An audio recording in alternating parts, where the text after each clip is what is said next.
दोस्तों, स्वागत है आपका मेरे YouTube चैनल इंग्लिश बाबू पर। और आज मैं फिर हाजिर हूँ आपके साथ एक नई स्टोरी लेकर। और दोस्तों, आज जो स्टोरी मैं आपके लिए लेकर आया हूँ ये 12th क्लास की NCERT की इंग्लिश बुक से ली गई है। और आज की जो वीडियो है ये थोड़ी सी स्पेशल है, और स्पेशल होने का रीज़न ये है दोस्तों, आज की ये जो स्टोरी है इसे मैं ट्रांसलेट नहीं करूँगा, क्योंकि आमतौर पर रोज़ मैं इस तरह के वीडियोस लेकर आता हूँ जहाँ पर मैं एक इंग्लिश की स्टोरी को या फिर किसी पैराग्राफ को हिंदी में ट्रांसलेट करता हूँ। लेकिन आज का ये जो वीडियो है ये दोस्तों ट्रांसलेशन के बारे में नहीं है। आज के इस वीडियो में मैं आपको बताऊँगा कि जब हम किसी बुक को पढ़ते हैं तो इंग्लिश की बुक को हम कैसे पढ़ सकते हैं। इंग्लिश रीडिंग की ये जो वीडियो है ये आपकी काफ़ी ज़्यादा हेल्प करेगी इंग्लिश को पढ़ना सीखने में, क्योंकि आप में से ऐसे कई सारे लोग हैं जिनके मुझे कमेंट्स मिलते हैं कि सर हमें इंग्लिश भी ठीक से पढ़नी नहीं आती है। तो मैंने सोचा कि हमें कुछ इस तरह के वीडियोस भी लाने चाहिए जहाँ पर इस चीज़ के बारे में भी बताया जाए कि हम इंग्लिश की बुक को आखिर कैसे पढ़ें, क्योंकि ऐसे कई सारे बच्चे हैं जो जिनकी रीडिंग स्किल्स अच्छे नहीं हैं, वो ठीक से नहीं पढ़ पाते हैं, या फिर ऐसे कई लोग हैं जो इंग्लिश तो पढ़ लेते हैं लेकिन जो उनकी प्रोनाउंसिएशन है उसके अंदर काफ़ी ज़्यादा प्रॉब्लम होती है। तो इस वीडियो के माध्यम से मैं कोशिश करूँगा कि मैं इसको अच्छे से रीड करूँ। और इस वीडियो का जो उद्देश्य है वो यही है कि इंग्लिश की जो रीडिंग है वो उसके अंदर इम्प्रूवमेंट हो। आप इसको बिल्कुल ध्यान से सुने, क्योंकि यहाँ पर ध्यान से सुनने की बहुत ज़्यादा ज़रूरत है। जो मैं इसको पढ़ूँ आप एक एक वर्ड को अच्छे से समझने की कोशिश करें कि उनकी जो प्रोनाउंसिएशन है उन पर ध्यान दें, क्योंकि जब आप इंग्लिश की बुक को रीड करते हैं तो जो आपकी क्लैरिटी है वो अच्छी होनी चाहिए, ताकि दूसरे को वो समझ आ सके कि आप क्या बोल रहे हैं। उसके अलावा दोस्तों, आपको एक एक वर्ड की जो प्रोनाउंसिएशन है उसको करेक्ट रखना है, क्योंकि यदि आप कोई भी वर्ड को प्रोनाउंस करते हैं और आपकी प्रोनाउंसिएशन इनकरेक्ट होती है तो कई बार उसकी मीनिंग भी चेंज हो जाती है। तो आपको कोशिश करनी है कि जब आप इंग्लिश की बुक को पढ़ें तो आपको एक एक वर्ड की सही प्रोनाउंसिएशन करनी है, और आपको एकदम वर्ड को क्लैरिटी के साथ पढ़ना है ताकि वो स्पष्ट रूप से सभी को सुनाई दे सके। और दोस्तों, आज का ये जो वीडियो है ये उन्हीं लोगों के लिए है जिनको काफ़ी ज़्यादा रीडिंग में या फिर इंग्लिश बुक वगैरह पढ़ने में दिक्कत होती है। तो मैं उम्मीद करता हूँ कि इस तरह के वीडियो से आपको हेल्प ज़रूर मिलेगी। तो चलिए दोस्तों, आज के इस वीडियो को मैं पढ़ना शुरू करता हूँ। और जैसा मैंने आपको बताया, मैं यहाँ पर इसको ट्रांसलेट नहीं करने वाला हूँ, इसे मैं सिर्फ रीड करूँगा। और मैं कोशिश करूँगा एक एक वर्ड को थोड़ा सा धीरे पढ़ने की, ताकि आप उसको अच्छे से सुन सकें, समझ सकें, और उसकी जो प्रोनाउंसिएशन को भी आप सीख सकें। और दोस्तों, यदि आज की वीडियो आपको अच्छी लगे, आपको काम की लगे, तो आप इसे लाइक भी ज़रूर करें। तो चलिए इसको शुरू करते हैं। The maharaja's anxiety reached a fever pitch when there remained just one tiger to achieve his tally of 100. He had this one thought during the day and the same dream at night. By this time, the tiger farms had run dry even in his father-in-law's kingdom.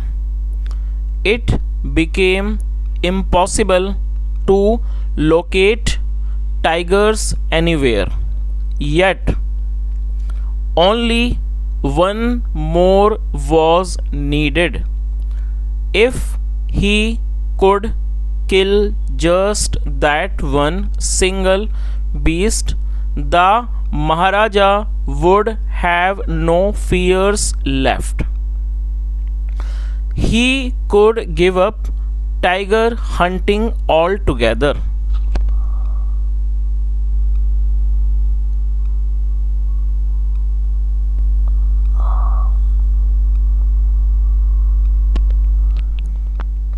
But he had to be extremely careful with that last tiger. What had the late chief astrologer said? Even after killing 99 tigers, the Maharaja should beware of the 100. True, enough. The tiger was a savage beast after all. One had to be wary of it. But where was that 100 tiger to be found? It seemed easier to find tiger's milk than a live tiger.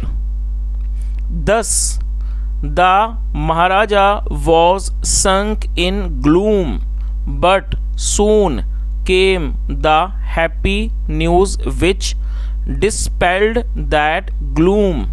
In his own estate, sheep began to disappear frequently from a hillside village. It was first ascertained that this was not the work of Khadar Mian Sahab or Virasami Necker, both famed for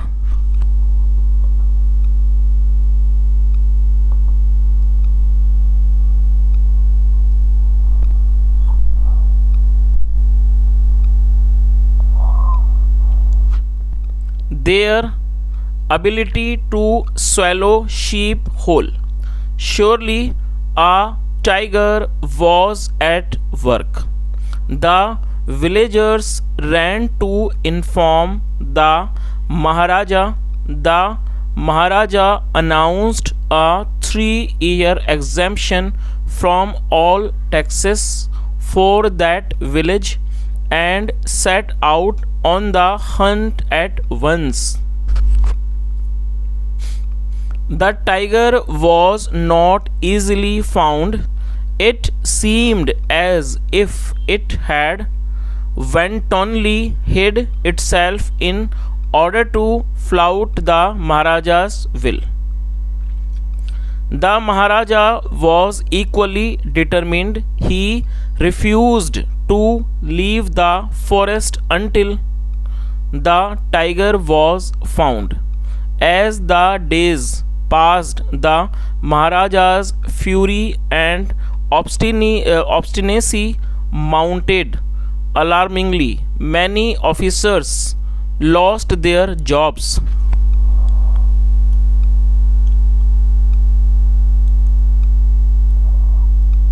One day, when his rage was at its height, the Maharaja called the Diwan and ordered him to double the land tax forthwith.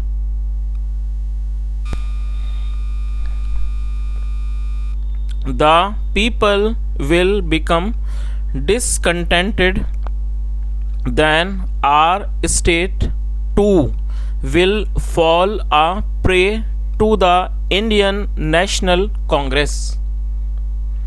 In that case, you may resign from your post, said the king. The Diwan went home convinced that if the Maharaja did not find the tiger soon, the results could be catastrophic.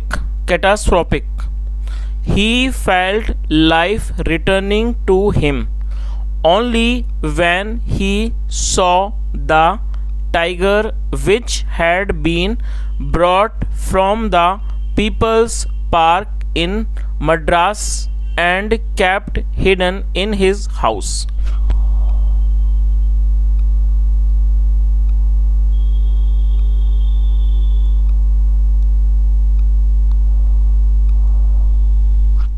At midnight, when the town slept in peace, the Diwan and his aged wife dragged the tiger to the car and shoved it into the seat. The Diwan himself drove the car straight to the forest where the Maharaja was hunting. When they reached the forest, the tiger launched its satyagrah and refused to get out of the car. The Diwan was thoroughly exhausted in his efforts to haul the beast out of the car and push it down to the ground.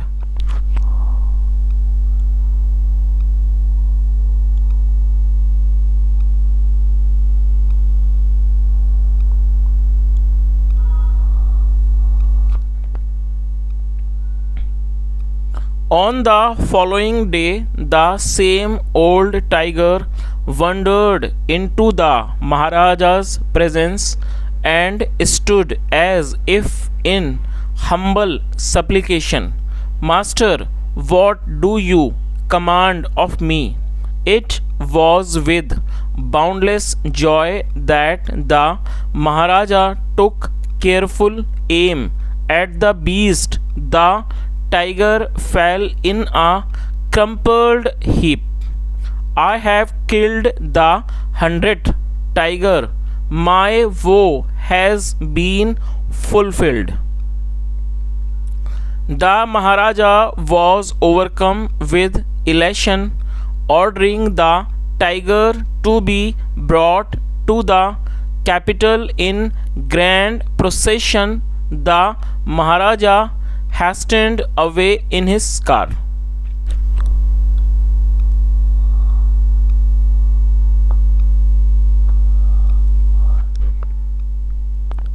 After the Maharaja left, the hunters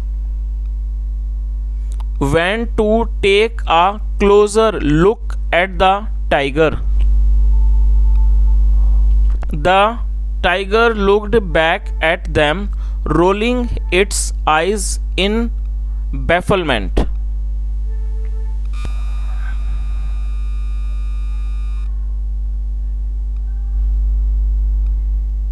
The man realized that the tiger was not dead.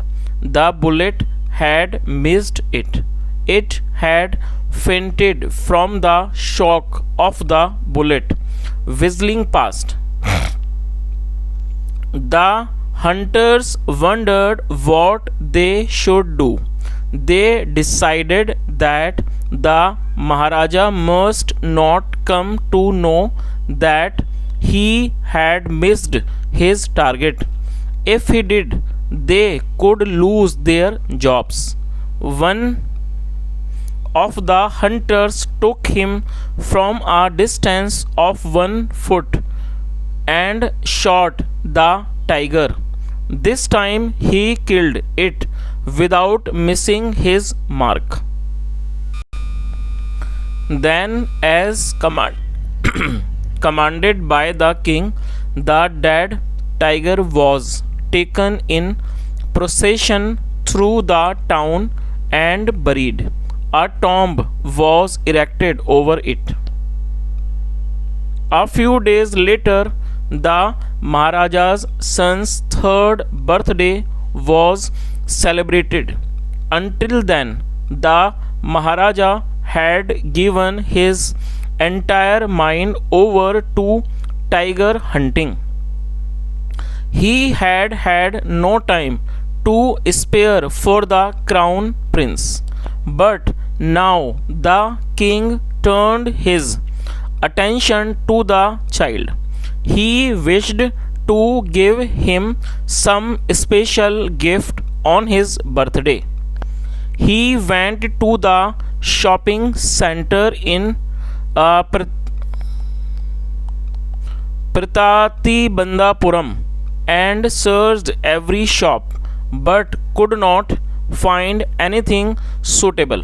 Finally, he spotted a wooden tiger in a toy shop and decided it was the perfect gift. The wooden tiger cost only 2 annas and a quarter.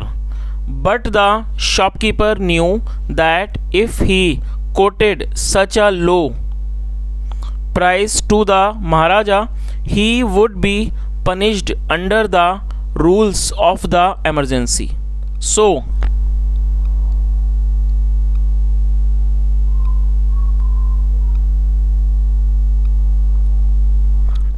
He said, उसने कहा, sorry, Your Majesty, this is an extremely rare example of craftsmanship, a bargain at 300 rupees.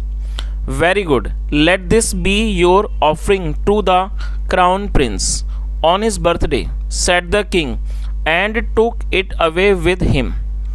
On that day, father and son played with that tiny little wooden tiger it had. It had been carved by an unskilled carpenter. Its surface was rough. Tiny slivers of wood stood up like quills all over it. One of those slivers pierced the Maharaja's right hand. He pulled it out with his left hand and continued to play with the prince. The next day, infection flared in the Maharaja's right hand. In 4 days, it developed into a suppurating sore which spread all over the arm. 3 famous surgeons were brought in from Madras. After holding a consultation, they decided to operate. The operation took place. The 3 surgeons who performed it came out of the theater and announced, "The operation was successful. The Maharaja is dead." In this manner, the 100th tiger took its final revenge upon the Tiger King. तो दोस्तों ये इस तरह से आज मैंने reading की, तो आप कमेंट में ज़रूर बताएं आपको ये आज का जो सेशन है, ये आज की जो रीडिंग की स्पेशल क्लास है आपको कैसी लगी, और यदि आपको लगता है कि ये जो क्लास है ये आपके काम की है और इस तरह के और भी वीडियोस आप देखना चाहते हैं तो आप कमेंट में ज़रूर बताएं, क्योंकि इस तरह के वीडियोज़ मैं काफ़ी कम लाता हूँ। आमतौर पर मैं जो वीडियोज़ लाता हूँ वो ट्रांसलेशन के ही वीडियोज़ होते हैं, लेकिन आज मैं वीडियो लाने का रीज़न यही था, सिर्फ बताना था कि किस तरह से हम रीडिंग करते हैं। और दोस्तों उसके अलावा मेरी तरफ से आपके लिए एक छोटी सी एडवाइस है कि जब आप रीडिंग करें तो आप थोड़ा सा धीरे धीरे उसको रीडिंग करने की कोशिश करें, थोड़ा ज़्यादा फास्ट ना पढ़ें, क्योंकि यदि आप ज़्यादा फास्ट पढ़ते हैं तो उससे जो है प्रोनाउंसिएशन जो है आपकी अच्छी नहीं हो पाएगी। तो आप एक एक वर्ड पर पूरा ध्यान दे के पढ़ें, पूरी क्लैरिटी के साथ पढ़ें और एक एक वर्ड को अच्छे से बोलें। कोशिश करें कि आप मन में रीडिंग ना करें, आप थोड़ा उसको बोलकर ऊंचे स्वर में ही रीडिंग करें, जिससे क्या होगा कि आपके जो वॉइस की क्लैरिटी है वो भी अच्छी से इम्प्रूव होगी। अक्सर लोग जो है वो मन में रीडिंग करते हैं, वो कोई प्रॉब्लम नहीं है, लेकिन यदि आप प्रोनाउंसिएशन की को सुधारना चाहते हैं और अपनी इंग्लिश की जो फ्लुएंसी है उसको अच्छा करना चाहते हैं, साथ में रीडिंग स्किल्स को बढ़ाना चाहते हैं, तो आपको थोड़ा सा बोल कर ही इसकी रीडिंग करनी होगी और आप एक एक वर्ड को बिल्कुल ध्यान से पढ़ें और अच्छे से प्रोनाउंस करने की कोशिश करें। तो दोस्तों कमेंट करके ज़रूर बताएं आज की आपको क्लास कैसी लगी। यदि आपका कोई सुझाव हो तो भी आप कमेंट में बताएं। सुनने के लिए thank you so much. Have a nice day and bye.